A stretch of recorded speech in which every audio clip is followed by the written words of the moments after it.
This is by far the most insane idea that I've ever researched. This is no different than a child blaming their imaginary friend for breaking the window. Those types of excuses didn't work when we were 7 years old.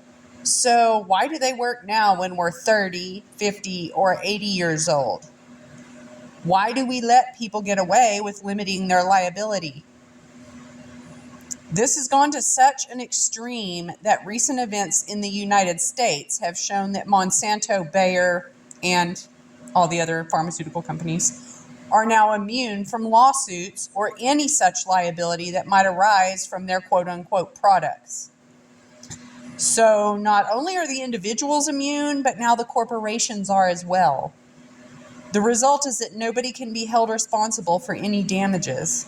In the end, each individual must be held responsible for their own actions or inaction that causes harm to others. I talked about people running to the king to protect themselves from the marauders, and how the marauders decided to infiltrate governments and corporations to continue their stealing, raping, and pillaging. Narrator's opinion.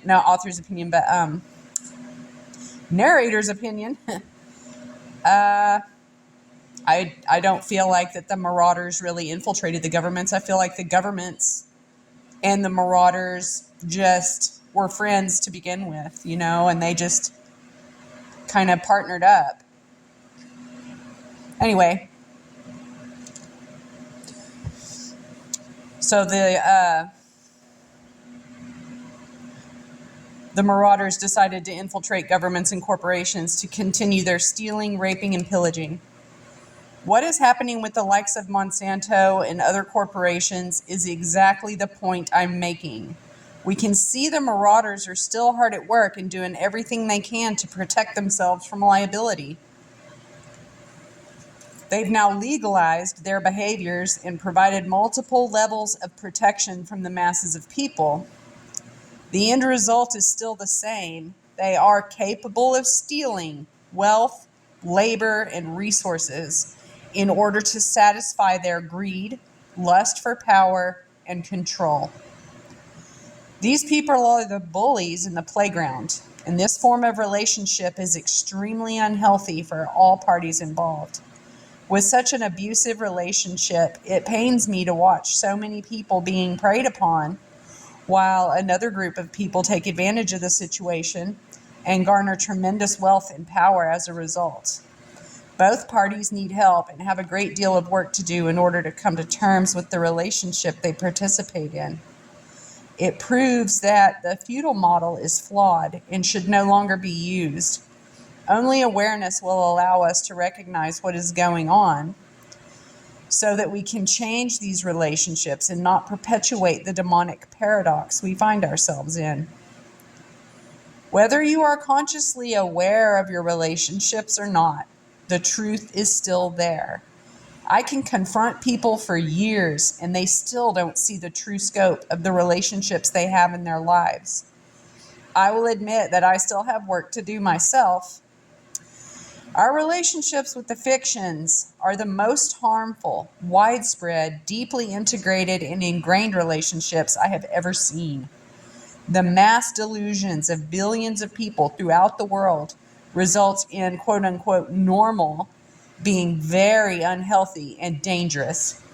Yet anybody who challenges or confronts people in regard to their unhealthy relationships is mocked, chastised, or jailed.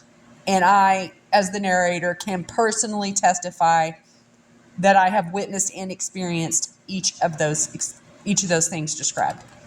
Back to the text. So what is required to break the death grip that the fictional realm has on the minds and hearts of man? Great disturbance. I believe the world is faced with a choice, change or die. The coming disturbances are going to be so huge and encompassing that it will shake the world to the core. The realization that the fictional realm does not feed our body or our spirit is going to be a very challenging lesson for people to accept. That would require that people admit that they were wrong and that their involvement in these unhealthy relationships caused great harm, death, and destruction on their neighbors the environment, and on the self. The most painful revelation will be that we did this to ourselves. Those who participate in the system are directly and wholly responsible for the existence of that system. So how does it really work? Every single time we vote, apply for benefits, register property, receive benefits, etc., even if they're forced, like here's a narrator's aside, the crazy people, they feel like that even if they use violence to force a benefit upon you, that if you aren't willing to die to keep from receiving that benefit, then they're going to go ahead and call that voluntary receipt of benefits. Personal experience, okay? Firsthand. Back to the text. It's our modern day golden calf. There are numerous crowns all over the world. All of these activities seem innocuous, but are in fact very symbolic. When we vote, what we are doing is giving our power away via a unique power of attorney to somebody else to represent us in the House of Commons or the legislature, rather than us presenting ourselves. The courts in Alberta have ruled that the representative holds no duty to those in his constituency. As such, they can do whatever they want and cannot be held to account to the electorate until the next election. Even then, they operate under limited liability, as they are not held personally responsible for any damages or harm that comes with their service to the fictional state.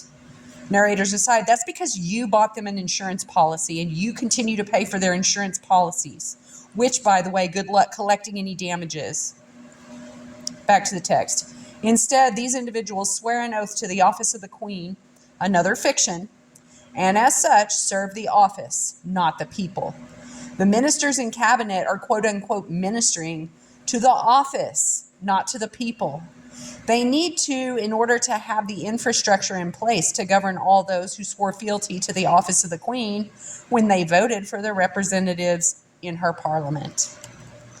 This is where it becomes so critically important to make the conscious effort to differentiate between all that is fiction, physical, or spiritual.